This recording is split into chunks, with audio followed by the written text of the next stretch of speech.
harus ada kerjasama sinergis yang dimulai dari penyamaan persepsi dari seluruh komponen yang terlibat. Kopertis mewakili pemerintah, badan penyelenggara yang memfasilitasi proses pendidikan, pimpinan perguruan tinggi yang mengelola dosen dan tenaga kependidikan. Tanpa kebersamaan ini akan sulit dicapai lulusan seperti yang kita harapkan kualitasnya. Oleh karena itu, sederhananya, untuk menghasilkan lulusan berkualifikasi dan berkompetisi MEA, badan penyelenggaranya juga badan penyelenggara yang MEA.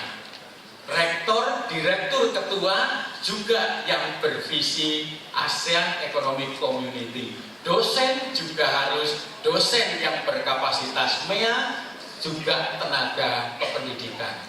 Lewat kerjasama sinergis 4 komponen ini bergandengan dengan kami mewakili pemerintah, mudah-mudahan ada hasil yang lebih sesuai dengan yang diharapkan.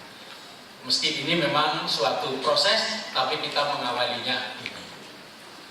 Ini menjadi sangat penting karena fenomena-fenomena yang belakangan mengemuka, jangankan sampai ke kualitas MEA, masih ada pengelolaan-pengelolaan, manajemen-manajemen perguruan tinggi yang masih belum memenuhi standar. Lebih memprihatinkan lagi, didesain dan disengaja untuk tidak memenuhi standar. Seperti beberapa kali kita dengar, yang paling menghebohkan adalah ada sebuah prosesi wisuda yang digerebek.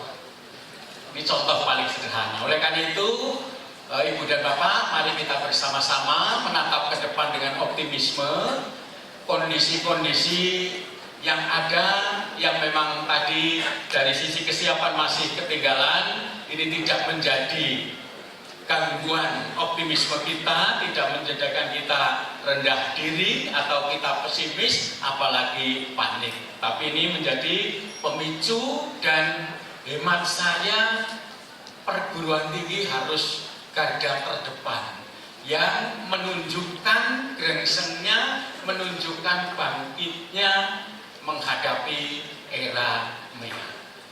Oleh karena itu, melalui forum rakor ini kami berharap menjadi stimulasi atau inspirasi untuk melanjutkan tindakan-tindakan nyata menunjukkan kesiapan menghadapi MEA. Beberapa perguruan tinggi kita sudah cukup banyak yang melakukan kerjasama dan kolaborasi bahkan dengan negara-negara di luar kawasan MEA. Ini tentu satu progres yang sangat baik, tetapi jangan lupa yang diadu langsung adalah lulusannya.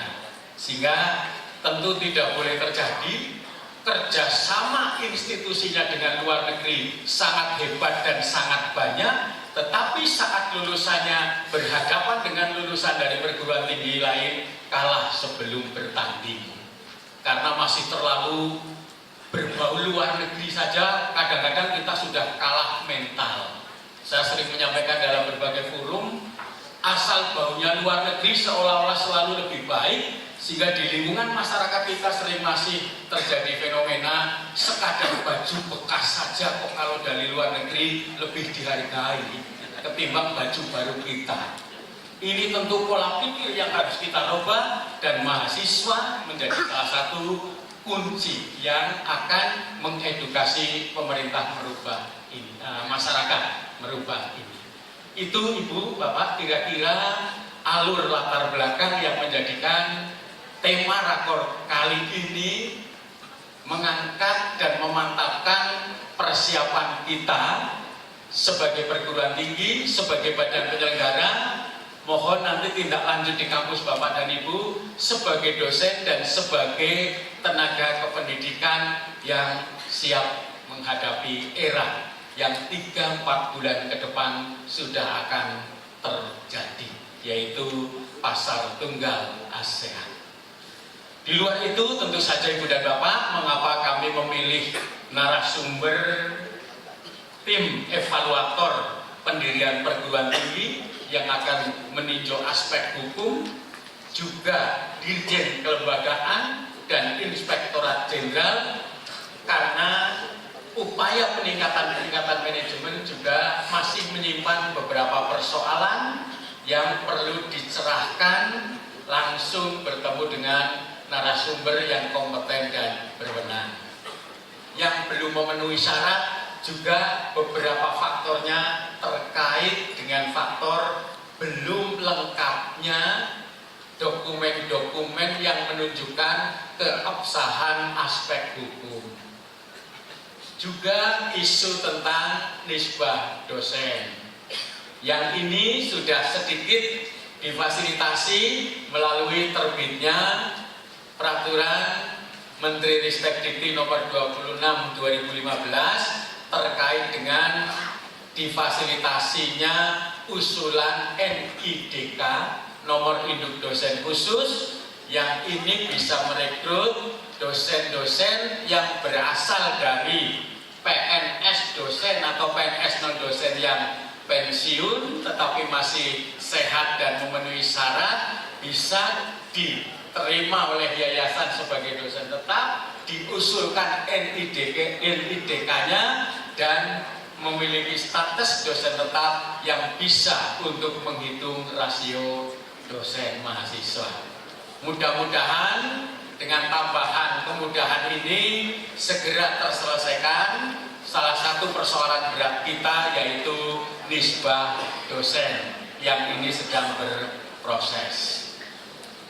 Satu lagi, karena ini setiap tadi pun akan kesini saya masih ditanya, isu paling moncer itu sekarang yaitu masih diistilahkan penonaktifan beberapa PTS yang susah dipublish.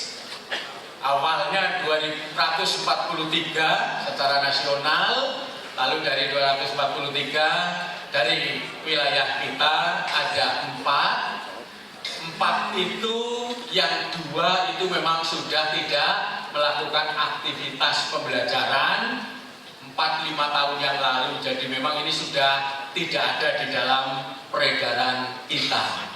Artinya tempatnya sudah ada dan memang tidak ada. Jadi ini memang yang 2 ya sudah tidak ada.